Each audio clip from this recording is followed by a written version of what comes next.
It was 1983, and Gene Simmons crossed paths with Shannon Tweed at the infamous Playboy Mansion. Their connection wasn't instant, but it would unfold in an unexpected way. 28 years later, they tied the knot, not in the glow of love, but as a cover-up. A scandal, one so deep it almost tore his family apart, had surfaced. And what was meant to stay hidden, through some newly revealed footage from their reality show, came to light. The conversations were never meant to be heard, and yet they revealed something darker. His son had been caught in a plagiarism scandal. Legal documents from 2025 hinted at even more troubling allegations involving female employees. This was the same man who once boasted of sleeping with 4,800 women. But his reputation, once larger than life, was now crumbling under the weight of its own excess. John Simmons wasn't always the infamous rock star he became. Born on August 25, 1949, in Haifa, Israel, he was originally named Chaim Witz. His mother, Flora, had survived hell itself, having escaped Nazi concentration camps. She carried memories too heavy to speak of. His father, Yohail Witz, also a Holocaust survivor, had married her in 1946 before they moved to Israel. But the echoes of the past were never far behind. By 1955, when Chaim turned 6, his parents' marriage fell apart, with money being the central strain. His father stayed in Israel, while his mother, Flora, raised Chaim alone in the town of Tat Carmel. She worked tirelessly in factories, sewing buttons for a meager living, sometimes only able to serve bread and milk for dinner. At just 7, Chaim, already aware of the struggle, began to pick wild fruit with a friend to sell by the roadside. Survival was his first lesson. By the time the winter chill set in, he made himself a coat from an army blanket. At night, when his mother worked late, he would often cry himself to sleep, alone in an empty house. School wasn't kinder. The bullying, the feeling of being different, was constant. In a post-war Israel still grappling with the scars of the past, the hate his mother had escaped seemed to follow him everywhere. Yet, in the midst of all this pain, Chaim found something that would save him: comic books. Spider-Man, Superman, Batman, heroes who seemed to live worlds apart from his own. He couldn't even read English, but he tried anyway. By age 7, he was speaking Hebrew, Hungarian, Turkish, and on his way to learning English. He just had to understand these heroes who stood as symbols of strength in a world where hope was scarce. Flora never spoke much of her past, but Chaim knew. She had been just 14 when the Nazis forced her into labor, picking potatoes while soldiers stood guard with rifles. She was marked with crosses, shuffled between camps, losing family members one by one. Her silence spoke volumes. He understood that she had learned to never break, to never show weakness. It was a lesson that stayed with him. It shaped him into someone who would refuse to ever let the world see him falter. In 1957, Flora made a choice that would change everything. With almost nothing to their name, she and her 8-year-old son left Israel and moved to Queens, New York. They arrived with no money, no family, no grasp of English. Flora worked 15-hour days in factories, while Chaim, who now went by Eugene Clean, found himself learning to navigate a world that felt like it had no place for him. His father stayed behind, remarried, and Chaim never saw him again. He was now on his own, in a strange, cold land, surrounded by people who didn't understand him. But Chaim didn't let that break him. He learned fast. He changed his name again, this time to Jean Klein, and threw himself into American life. He fell in love with television, especially the Ed Sullivan Show. The Beatles, with their charm and cheeky smiles, lit a fire in him. He wanted what they had on the stage, the fame, the feeling of belonging. But inside, he still felt like the boy with nothing. He wanted to fit in, even if it meant pretending to be British. His awkwardness, his insecurities were part of him, but so was something else, his growing charm. The 1960s were hard. Jean worked wherever he could find a job, slicing meat in butcher shops, serving behind deli counters, doing everything he could to scrape together enough to survive. but poverty had taught him one thing. You had to hold on to every cent. He didn't drink, didn't get sloppy like the older guys. He stayed sharp, and that clarity allowed him to get the girls to push through the mess of adolescence. He learned guitar, practiced endlessly, and found a way to turn his love of music into something real. By 1968, he enrolled at Sullivan County Community College, studying education, but his heart wasn't in the classroom. It was in the music. He joined Paul Stanley to form a band, Rainbow, which soon morphed into Wicked Lester. But it wasn't enough. Their music wasn't working, and the rejection stung. Their first album was recorded at Electric Lady Studios, the same studio built by Jimi Hendrix, but the head of Epic Records hated it. The sound was too messy, too wild for radio. It was shelved. But this failure wasn't the end. It was a stepping stone to something much bigger. Jean and Paul Stanley found their new path, a new sound. A sound that would give birth to something bigger than they ever imagined. In 1973, they formed Kiss, a band that would change everything. They found Peter Criss and Ace Frehley and started experimenting with something no one had ever seen before.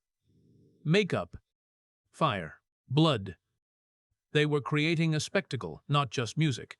The first show was at Coventry, a tiny club in Queens. Only 3 people showed up, but they didn't care.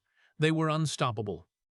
KISS became known for being unforgettable. They didn't need radio hits, they just needed to be seen, to be remembered. By 1975, their persistence paid off. KISS was no longer just a small club band, they were filling stadiums, their first live album going quadruple platinum.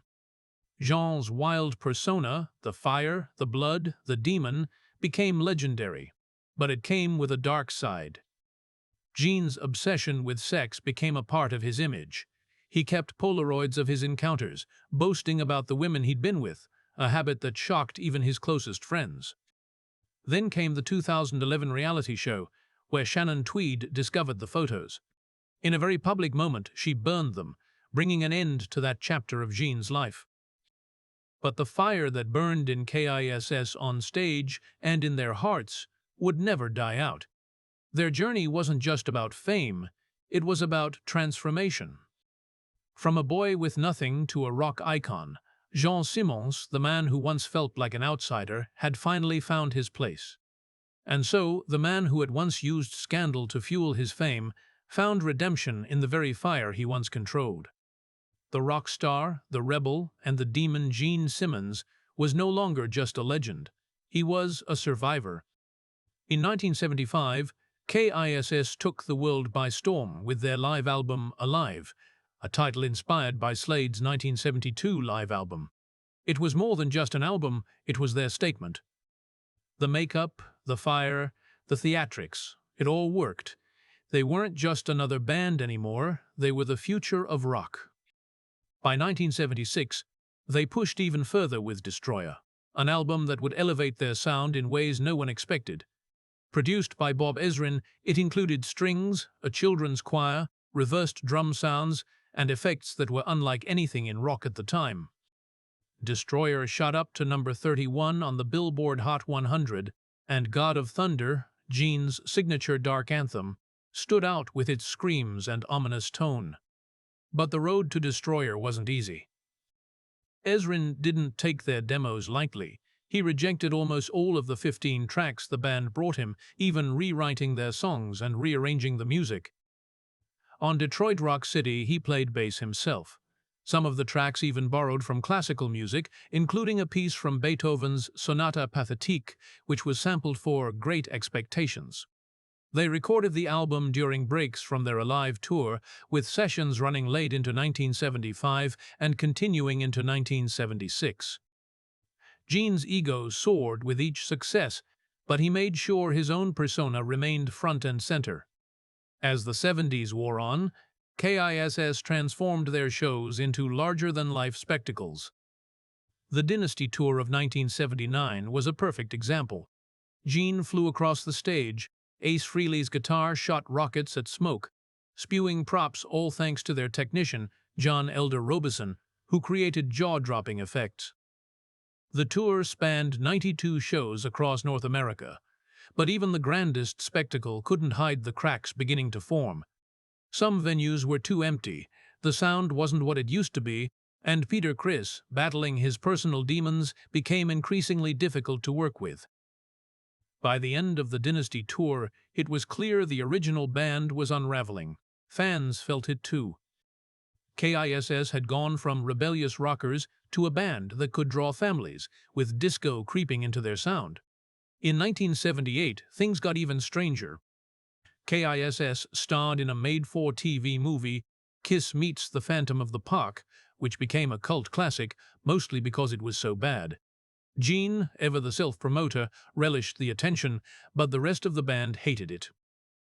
The acting was terrible, and the plot was absurd, with the band playing superheroes battling an evil inventor. But for Gene, it was just another way to bolster the KISS brand, something that was growing larger than ever. That year also saw the band release solo albums, with Gene outselling some of KISS's actual group albums. His album included bizarre covers like When You Wish Upon a Star and featured guest appearances from Cher and Bob Seger. Meanwhile, KISS was still pushing the boundaries of pop culture with Dynasty, a record that sold over 1 million copies, with I Was Made for Lovin' You climbing the charts. But with its disco influence, they began to lose their hard rock edge. Fans were walking away, and ticket sales plummeted. Peter Criss quit for good, leaving KISS with one less original member. In 1983, KISS did the unthinkable. After 10 years of anonymity, they removed their makeup for the world to see their real faces on MTV. Along with the reveal came the release of Lick It Up, a heavier, more aggressive album that brought them back into the limelight. The gamble paid off. Fans came flooding back, and KISS, now without their signature masks, found new ways to make money. By the 90s, they were cashing in on over 100 licensed products, from action figures to lunchboxes, making millions from merchandise alone. But it wasn't just the music that kept Gene Simmons in the public eye. By 1984, he had expanded his empire beyond music and into Hollywood, playing the villain Luther in Runaway, a sci-fi thriller directed by Michael Crichton. Despite this, his personal life remained as chaotic as ever. His relationship with Shannon Tweed, which began in 1983, was on shaky ground due to his infamous reputation. By 2011, after 28 years of avoiding commitment, Gene finally married Shannon. Their wedding was an emotional moment, especially for fans who had watched their tumultuous relationship play out on reality TV. The reality show, Gene Simmons' Family Jewels, ran for 7 seasons, offering a glimpse into his family life. But even as he softened in front of the camera, the show glossed over much of his past. The drama didn't end there. After a sex tape leaked in 2008, Gene tried to sue the woman involved, claiming it was a violation of privacy. But his wild ways didn't stop him from amassing even more wealth. By 2017, Gene was attempting to trademark the devil horns hand gesture, claiming he had invented it in 1974. The backlash was immediate, with fans and critics reminding him that figures like John Lennon and Ronnie James Dio had used the gesture long before KISS.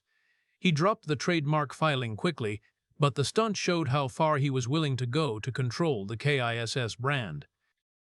Throughout the years, legal trouble followed him, with lawsuits from women claiming inappropriate behavior. These cases were often quietly settled, but they added to the growing list of controversies surrounding him. Despite the drama, Gene's fortune continued to grow. By 2015, his net worth topped $400 million, thanks largely to KISS merchandise, over 100 million albums sold, and constant touring. As the years passed, Gene's persona as a rock star, businessman, and self-proclaimed demon seemed to morph into something more complicated. In 2018, he took on a new role as Chief Evangelist Officer for a cannabis company, and by 2025, he was touring solo, performing without the KISS armor, telling stories from his 50-year career. Yet, despite all his success, the controversies never stopped. In 2025, KISS was awarded the Kennedy Center Honors, a recognition that stunned many fans given Gene's past criticism of former President Trump. The internet exploded with memes, and fans couldn't help but wonder, was Gene Simmons a true icon, or just a man who built his empire on contradictions? Through all the controversies, marriages, and legal battles, one thing remained true. Gene Simmons was a man who never let go of his quest for fame, wealth, and control. He had built an empire, but at what cost?